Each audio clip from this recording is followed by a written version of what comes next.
Ya comienza un nuevo programa en divoxradio.com. Bienvenidos de vuelta, aquí seguimos con Miguel. Hemos estado hablando desde distintas temáticas desde la biotecnología. Ahí Miguel nos aclaró un poco qué es lo transgénico, cómo funciona muy básicamente para que lo entendamos mejor. Y en eso quería indagar en qué nuevas herramientas existen. Como tú nos mencionabas, Miguel, lo transgénico es una de las herramientas dentro de una diversidad de herramientas que hay disponibles y cómo nos podemos ver beneficiados de estas herramientas también. Sí, súper buena pregunta, Bárbara. Mira, como tú bien dijiste, los transgénicos son una herramienta dentro de muchas otras dentro de la biotecnología. Hoy en día han arremetido con mucha fuerza y con mucha aceptación también a nivel global un grupo de técnicas las voy a catalogar como las técnicas de edición de genes, ¿sí? Y que permiten hacer mejoramiento genético para obtener nuevos productos, vegetales en este caso, pero de manera también muy eficiente, pero con una pequeña gran diferencia en comparación a los transgénicos. Porque estos son productos distintos a los transgénicos, no son transgénicos o genéticamente modificados como se conocen desde el punto de vista técnico. El transgénico, recuerda, era aquel que tenía un gen que provenía de otro organismo, ¿sí? La idea era que ese gen produjese una proteína y esa proteína nos entregase una mejora. En el caso de los productos editados, donde hay varias herramientas que permiten hacer eso, uno no agrega genes provenientes de otros organismos. Lo que hace es cambiar letras del mensaje, las letras que componen el mensaje de los genes para producir proteínas, pero uno puede cambiar las letras de un pedacito particular de ADN dentro de un organismo. Edita. Entonces podemos borrar una letra en términos simples y cambiarla por otra letra para que el mensaje cambie, ¿sí? Y así el gen propio de un individuo no es que si sea A va a ser B ahora, pero puede cambiar su rango de acción, la proteína, ¿sí? O, que es para lo que se usa principalmente hoy, es para impedir que se produzcan algunas proteínas, ¿sí? Entonces tú dirás, bueno, pero ¿para qué quieren que se dejen de producir algunas proteínas específicas? No me refiero a bajar el contenido de proteínas, me refiero a que una proteína específica se deje de producir. ¿Y por qué? Bueno, hay muchas plantas que tienen genes que producen proteínas que impiden que las plantas se adapten a ciertas condiciones o desafíos climáticos. Por ejemplo, hay plantas que producen proteínas que les impiden crecer a altas temperaturas. Entonces, si tú dejas de producir esa proteína, la planta ahora sí va a crecer a altas temperaturas. No significa que hasta el infinito, pero sí nos aumenta el rango de crecimiento. Por ejemplo, una planta que antes no germinaba a 37 grados, ahora sí lo puede hacer.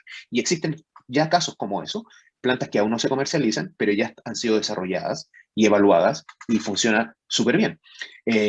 Entonces, y eso no incorporando genes, como era el caso de los transgénicos, sino que editando el material genético. Dentro de las distintas herramientas que existen para hacer eso, hay una técnica que se ha vuelto muy popular dentro del mundo técnico, del mundo científico, que se llama CRISPR. Y CRISPR, que es una sigla de un concepto muy largo que da lo mismo definirlo, así que no lo vamos a definir, pero CRISPR se ha vuelto muy atractiva, pero como una técnica de edición de genes, que de hecho las descubridoras de ese mecanismo, que es un mecanismo que existe en la naturaleza, las descubridoras de eso se ganaron el premio Nobel de Química el año pasado. Eh, y CRISPR se ha invertido mucho en ella en el rubro de la medicina. ¿Por qué? Con un objetivo similar, impedir que se produzcan algunas proteínas. ¿Y qué proteínas en la medicina pueden ser importantes? Bueno, aquellas que nos predisponen a enfermedades cancerígenas, por ejemplo. Aquellas que nos predisponen a ciertas enfermedades. Y CRISPR se ha utilizado mucho y se ha invertido mucho en tratar de resolver eso. Esas enfermedades, bajar nuestra predisposición a ciertas enfermedades. Y en el contexto del mejoramiento genético de las plantas, se ha tomado buena parte del conocimiento que se desarrolló en la medicina y se ha traído a esta área, tratando de obtener nuevas variedades adaptadas a los problemas que tenemos en el campo y a las condiciones climáticas. Pedí el ejemplo de la lechuga, que a través de apagar un gen significa que deja de producir la proteína, en términos coloquiales. Entonces, se busca apagar el gen para que se deje de producir una proteína, y esa lechuga podía germinar a 37 grados Celsius, cosa que una lechuga común y corriente no lo hace. Entonces, un agricultor, productor de lechuga, ¿crees tú que va a estar interesado o no en tener una variedad que pueda crecer en esas condiciones? Obviamente que sí, creo yo. Hoy día, no hoy, hace poco, en Japón, se acaba de autorizar un tomate editado que permite tratar y prevenir al mismo tiempo la hipertensión. Entonces imagínate, cuando ellos estén comiendo ese tomate, van a estar previniendo la hipertensión. ¿Y cómo? A través del apagar un gen específico dentro del tomate, se logra que se acumule un compuesto, en este caso particular un aminoácido que se llama GABA. Da lo mismo. Ese GABA, la acumulación de ese GABA dentro del tomate, lo que permite es prevenir la hipertensión por una serie de vías metabólicas naturales que ocurren, ¿sí? Entonces, beneficios como ese en la alimentación o en la agricultura van a estar a nuestro alcance en el corto plazo, ¿sí? Hoy día existe una avalancha de iniciativas desarrollando nuevos productos con técnicas de edición de genes y con técnicas de CRISPR. Y CRISPR es, dentro de las distintas herramientas que permiten hacer esto, es la más barata, es la más eficiente, es la más versátil, es decir, que nos permite trabajar con una serie de plantas distintas, etcétera, etcétera. Así que en el futuro, lo más probable es que tengamos una serie de productos nuevos desde el punto de vista de las plantas, que permitan resolver los problemas que hoy día tenemos, que son los problemas en el campo, producir más, en menos, evitando el problema de los insectos, plagas, los de las malezas, disminuir los desechos de alimentos, etc. Perfecto. ¿Y de qué manera, lo último que mencionaste fue disminuir los desechos de alimentos? ¿Por qué mencionas eso? ¿Cómo de qué manera esto ayuda a disminuir esos desechos? Bueno, porque dependiendo del mejoramiento genético específico que uno puede hacer, y ya existen y son comerciales, existen unas manzanas, por ejemplo, que se oxidan de manera más lenta. Se oxidan igual, pero se oxidan más lento. Cuando yo digo que se oxiden es cuando la manzana se pone café, ¿sí? O sea, tú le pegáis una mascada a la manzana, la dejáis arriba de tu escritorio y en media hora está café, ¿no es cierto? Bueno, eso, aunque tú no lo creas, genera muchas pérdidas y muchos desechos de alimentos. ¿Por qué? Porque hay mucha gente que bota esa manzana, sobre todo los niños, ¿ah? O sea, uno se la come, sabe que eso no es malo, no es dañino, nada, pero los niños ven una manzana oxidada y la botan a la basura. Y eso significa que no estamos siendo eficientes con el uso de los recursos, porque imagina todo lo que se invirtió en producir esa manzana. Y finalmente esa manzana le pegaste una mascada y la botaste a la basura. Entonces, lo que nosotros buscamos, lo que se busca en la agricultura en general, es disminuir los desechos de alimentos, que tiene que estar relacionado a las prácticas nuestras. O sea, nosotros vamos al supermercado y compramos comida para una semana, por ejemplo, o a la feria, y ya es día viernes y ya muchos de los alimentos están oxidados y hay que botarlos. La gente los bota. Los plátanos, por ejemplo, se van poniendo blandos, negros, etc. Entonces, aumentando la vida media de los vegetales, una vez cosechados, se puede disminuir los desechos de alimentos. Te di ese ejemplo de las manzanas, con una técnica biotecnológica se logró eso. Se venden en Estados Unidos y en Canadá, pero también existen papas en Estados Unidos, que las papas, por ejemplo, los sacos de papas se transportan y se tiran los sacos, ¿no es cierto?, arriba de los camiones, todo. Bueno, cuando tú haces eso, las papas se van lesionando, ¿no es cierto?, se van recibiendo golpes, etc. Bueno, y se van, entre comillas, se van como pelando las papas producto de esos golpes. Y esas manchas se van poniendo moradas, después son como moretones que le salen a las papas. Y en Estados Unidos se cuantificó eso, y hay cerca de $300 millones en pérdidas en papas, porque si la papa se te puso morada, por ejemplo, tú ya no la compráis para hacer papas fritas, no la compráis para hacer puré, y esa papa hay que botarla, o nadie la compra, ¿sí?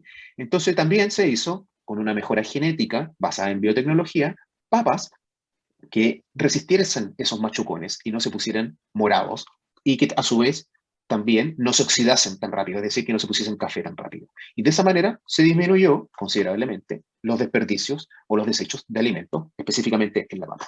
Entonces, solo en el mejoramiento genético, dependiendo de la característica específica que tú quieras mejorar, tienes que conocer la genética específica relacionada a esa característica, ¿sí? Entonces, ningún producto es comparable uno con otro, porque están desarrollados para cosas distintas, ¿sí?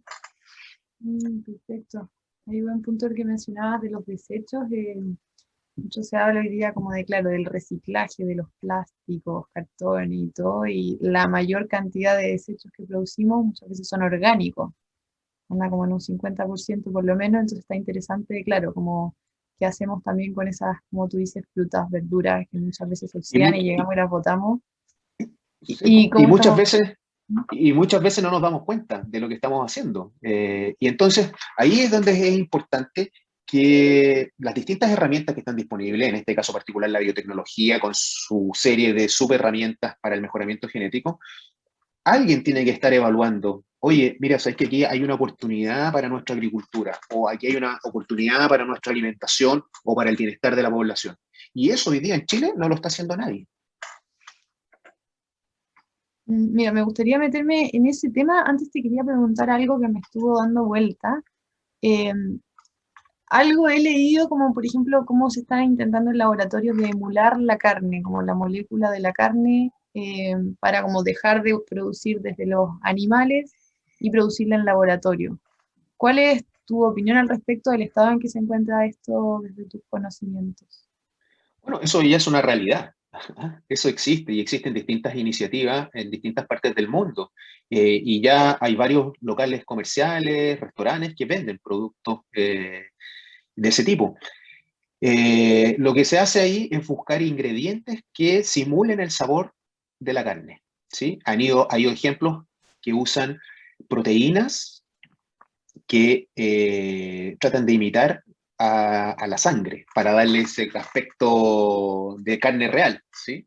Entonces, porque finalmente la sangre, la hemoglobina es la que le está dando, con el fierro el que está dando el color. Entonces, se buscan incorporar proteínas, una mezcla de ingredientes y proteínas que vayan en esa dirección. Ahora, como lo que dije al principio, yo no estoy ni a favor ni en contra de que se hagan esas cosas. Yo soy de la línea de que cada uno haga lo que quiera, siempre que no pase a llevar al otro, ¿sí? Entonces, si hay gente a favor de querer comer cosas como esas, que son finalmente, entre comillas, artificiales, emulando el sabor de la carne, bienvenido sea. Eso trae una serie de beneficios. Y también a los que quieran comer carne, yo soy de la idea de que también lo hagan. O sea, no tengo conflicto con eso. Siempre de la manera sostenible, sin pasar a llevar al otro. Perfecto. Y volviendo un poco ahora así a lo que mencionabas, como cuando hablabas de esto, de que nadie está mirando o prospectando un poco a futuro, eh, como cómo puede ir mutando un poco nuestra situación alimenticia, y en eso tengo una cita que mencionabas en una entrevista para BioBio, donde decías que no existe una oficina dentro de algún ministerio en Chile dedicada a prospectar las posibilidades de la biotecnología en la agricultura. Y me gustaría indagar en eso, como en qué lugares, por ejemplo, sí los hay y qué riesgos genera para Chile no estar haciendo eso y qué oportunidades podría abrirse a hacerlo. Bueno, es correcto lo que tú dices. De hecho, primero que voy a partir con en qué lugares lo hay. Bueno, prácticamente en buena parte de los países desarrollados existe. Entonces, por ejemplo, voy a partir de aquí por la región primero, pero no sé, Argentina, Uruguay, Brasil, Colombia, Estados Unidos, Canadá, me voy a alejar ahora un poco, Nigeria, España, Sudáfrica, Australia, China, Japón, Corea, tienen oficinas dentro de alguna entidad política o regulatoria que evalúan este tipo de situaciones, ¿sí? Entonces, eh, Chile no lo tiene en ninguna parte, en ningún área. O sea, hoy día tenemos un Ministerio de Agricultura que no tiene una oficina de biotecnología. A pesar de todo lo que estamos conversando, no hay nadie dentro que esté haciendo prospección. Hay gente que conoce los temas, obviamente. Hay gente, Chile es un país relevante desde el punto de vista de la producción de semillas transgénicas, que ese es otro tema. Entonces hay gente que entiende esos temas. Pero ¿cómo lo aplicamos a nuestra agricultura? No hay nadie haciendo esa evaluación. Eso en agricultura no existe. En medio ambiente tampoco existe. ¿Cómo resolvemos los problemas de los desafíos climáticos? ¿Cómo nos adaptamos? Bueno, no hay nadie haciendo esa evaluación. En el Ministerio de Ciencia tampoco existe. Estos son temas científicos, tampoco. Entonces, salvo que existen algunas personas que sí entienden estos temas, pero de manera aislada, no hay una institucionalidad en el gobierno, cualquiera que sea este gobierno, no me refiero ni a este gobierno ni al anterior, sino hablo en el Estado, que haga una prospección de estos temas. ¿Cuáles son las oportunidades que tenemos? Nuestros agricultores pueden verse beneficiados desde distintos puntos de vista, pueden obtener mejores productos, podemos ser más amigables con el medio ambiente, podemos aumentar la producción nacional usando herramientas como esta, podemos mejorar la nutrición, podemos hacer que Bárbara pueda comerse una torta en los cumpleaños al comer productos sin gluten, por ejemplo. Nadie hace esas evaluaciones. Y claro, todo esto además se empaña porque muchas veces se confunde la biotecnología y mejoramiento genético con esta palabra muy manoseada que estuvimos hablando al principio, que eran los transgénicos. Entonces, personas que ya tienen una mala disposición a escuchar o hablar o a discutir sobre los transgénicos, ya no tienen disposición a hablar sobre nada. Entonces, desde el punto de vista político, eso también trae muchos problemas e inconvenientes, porque se evita abrir discusiones que traen más problemas desde el punto de vista de la política en el corto plazo, problemas en el corto plazo, y los políticos en general no están pensando en el largo plazo, ¿sí? Tratan de ver los problemas ahora in situ. Entonces, finalmente nadie quiere abrir esta discusión y nos tratábamos de hacer los locos. Yo te decía, Chile hoy día es el principal país exportador de semillas transgénicas, ¿sí? Del hemisferio sur. Número uno. O sea, significa que tenemos una superficie de cerca de unas 30.000 hectáreas, eso varía obviamente durante cada temporada, que abastecemos a países del hemisferio norte, como Estados Unidos, como Canadá, y también enviamos a distintas partes del mundo, ¿sí? Pero allá están nuestros principales mercados en el hemisferio norte. Sin embargo,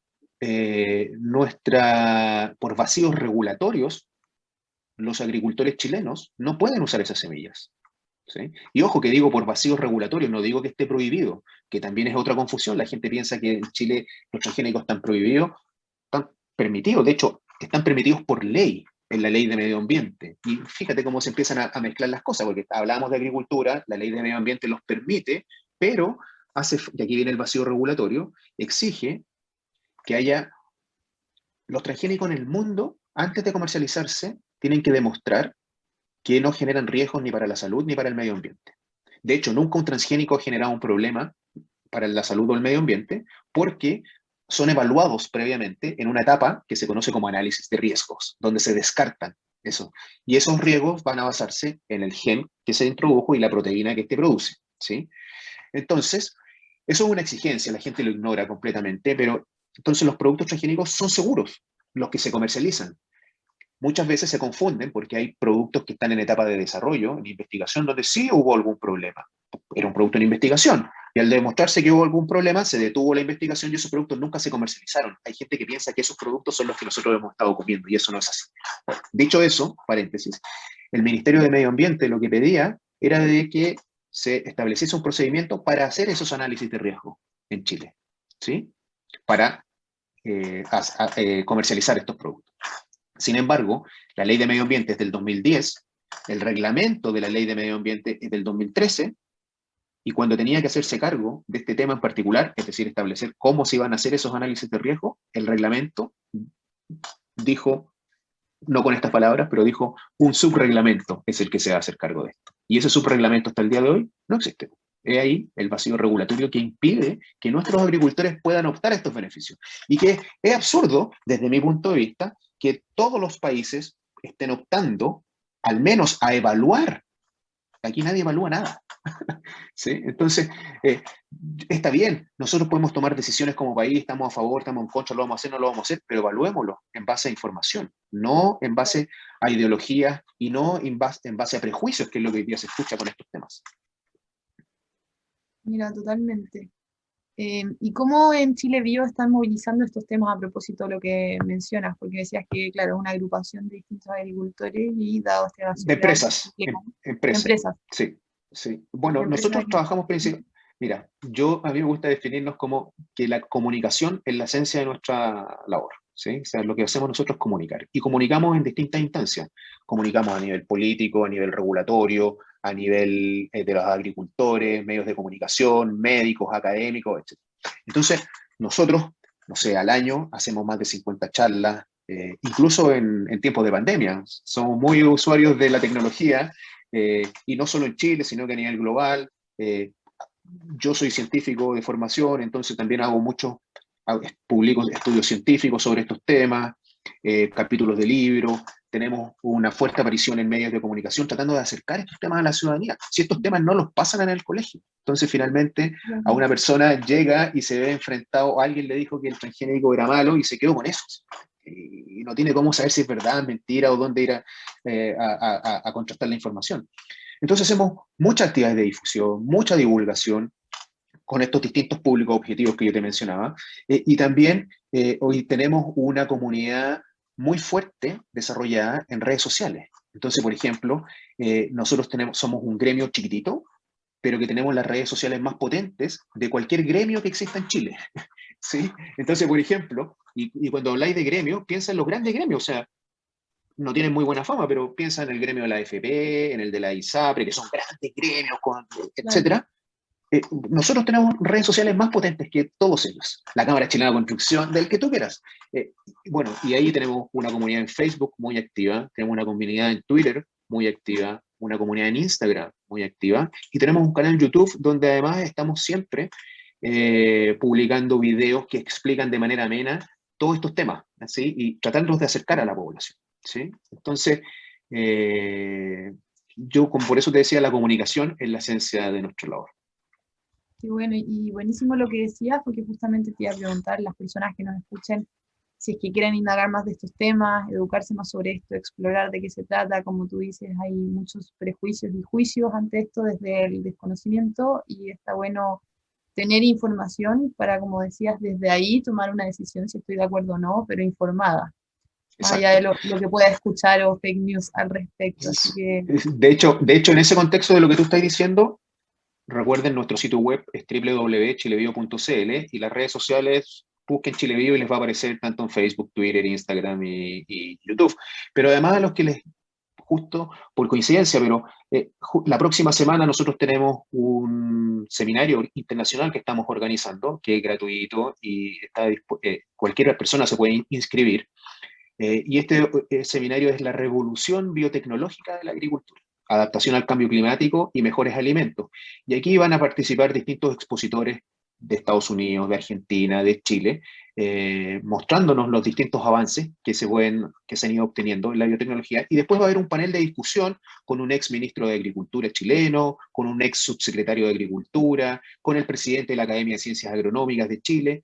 Entonces, es un seminario también bastante atractivo, la revolución biotecnológica, y los dejo también invitados a todos que quieran participar de que se inscriban a través de nuestro sitio web. Lo único que es gratuito, y lo único que necesitan es poner un email. Eso es todo. Y es el miércoles 21 de abril a las 8:30 de la mañana. Genial. Así que los dejo a todos invitados también a que se inscriban y participen y pregunten, etcétera. Buenísima invitación ahí para explorar un poco más esto que nos ha ido contando, que está bien interesante y, por lo menos a mi juicio, un tema primordial, como la situación alimenticia. Como bien mencionabas, hay distintas condiciones, tanto el cambio climático como migraciones, aumento de la población, y nos vamos a ver desafiados, nos estamos viendo, como dijiste tú, en el presente, y esas variables van a ir aumentando. Entonces es importante conversar de estos temas, explorar y educarnos. Así que... Sí, dale. No, es que es solo para terminar, sí, es que hay algo que siempre lo digo. Hoy día en la ciudadanía en general existe un romanticismo sobre la agricultura, ¿sí? Y muchas veces se plantea de que hay que hacer agricultura como se hacía 100 años atrás, 200 años atrás, pero muchas veces se ignora cuáles son los problemas que tienen los agricultores. Si hiciésemos eso, no podríamos producir la cantidad de alimentos suficiente para la población que tenemos hoy en día. Insisto, no estoy hablando del mundo, no estoy hablando de los grandes países poblados, estoy hablando de Chile, estoy hablando de la región en la que nos encontremos. Entonces, tenemos que llegar a un balance, ¿sí? Porque tampoco estoy diciendo que hay que ir y solo usar la tecnología y la biotecnología, hay que darle espacio a todos, ¿sí? Pero llegar a un balance donde se pueda satisfacer la demanda de alimentos desde todos los puntos de vista. El que quiera consumir, no sé, biotecnología, que lo puede hacer. El que quiera obtener alimentos no biotecnológicos, que también lo haga. El que quiera orgánicos, que también lo haga. El que quiera, no sé, biodinámico también, que lo haga. Y así pueden existir muchos otros mercados de nicho. Pero la idea es esa, ir de una manera balanceada, poniendo toda la información sobre la mesa y hacer que puedan coexistir todos los tipos de agricultura, satisfaciendo y resolviendo los problemas de los distintos sectores de la ciudadanía. Perfecto, muchas gracias por esa reflexión y me quedo ahí, como bien dice, como llegar a un balance y no caer en las ideologías, como mencionabas al principio. Pero no hay una solución única, sino una más sistémica, creo, así que está bueno ahí esta última reflexión que nos dejas. Muchísimas gracias por tu participación, ha sido un gusto tenerte con nosotros y poder explorar esto, como decía anteriormente, un tema tan importante como el futuro de nuestra alimentación. Eso, muchas gracias Bárbara y recuerda la invitación a visitar nuestro sitio web, nuestras redes sociales y también a inscribirse en este seminario para los que interesa este tema. Genial, ahí lo difundiremos. Muchas gracias, Miguel. Nos Vale. vamos a ir un pequeño break musical para volver al cierre.